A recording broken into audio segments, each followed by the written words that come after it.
The torpedo that sunk the Cheonan and took the lives of 46 South Korean sailors was fired by a North Korean submarine. North Korea's weapons program continues to intensify. Surpassed 1,000 missiles. Global leaders expressed concern over North Korea's latest atomic test. Kim Jong-il's government strongly defended its recent atomic test as a rightful response to Western pressure.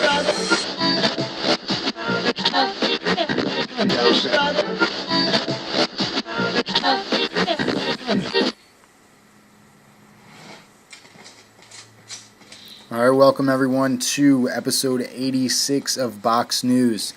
This is about the game Homefront, made by THQ and now defunct Chaos Studios. They are no longer. Homefront is a first-person shooter, which is available now on PS3, Xbox 360, and on Live.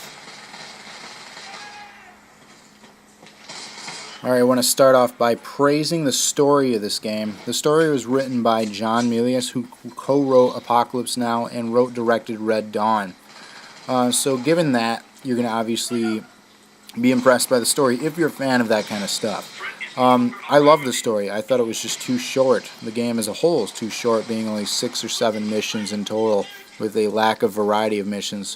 1 or 2 where you're in vehicles, and the rest you're kind of an infantry soldier defending, homeland, your home front, as you will.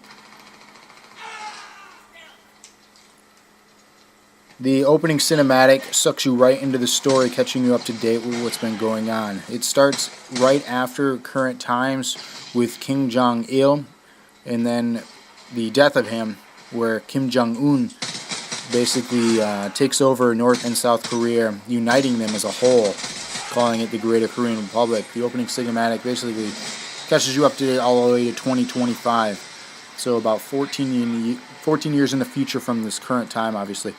Then that's where you take over. The Koreans have taken over the United States, and you have to, go through missions to combat them and defend your home front, basically, which is the name of the game. So obviously by the name of the game you can gather what you're doing. The character you play as throughout the game is Robert Jacobs, who is a former Marine Corps combat helicopter pilot.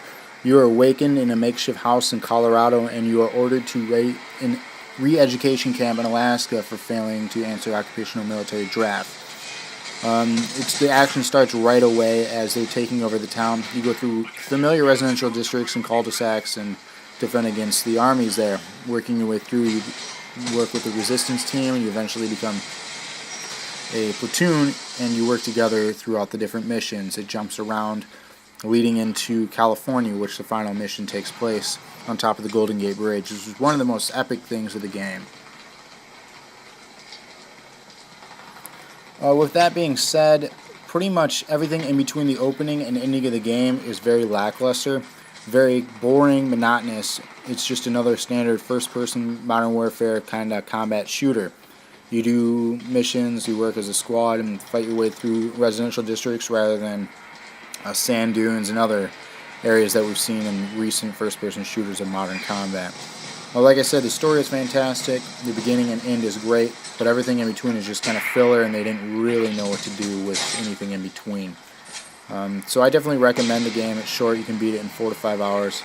But other than that, there's really not much special to the game. It's worth a playthrough. I definitely would not buy this game, but it's worth a rent, just to play for the story alone. Alright, the multiplayer, which most people seem to care about, which is unfortunate, basically is focused on large-scale vehicle combat based on Chaos, the company that is now defunct. Their first title, Frontlines Fuel War. I'm sure you've heard of it. If not, that was their title prior to this one.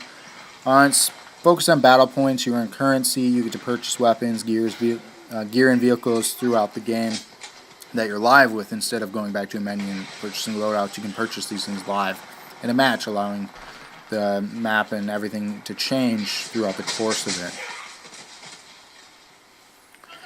You play with 16 players on each team, so 32 players total. There's about 8 maps to play on, so pretty good variety, pretty good size. It's not too many people, not too little people. and it's definitely a decent experience. The only downfall to it would have to be the online pass that you get with the purchase of the game. If you rent the game or borrow the game, however, you're only able to achieve level 5 of 75, which isn't half bad. You're still able to play, you just can't earn any more experience and unlock any new things. You have a level cap.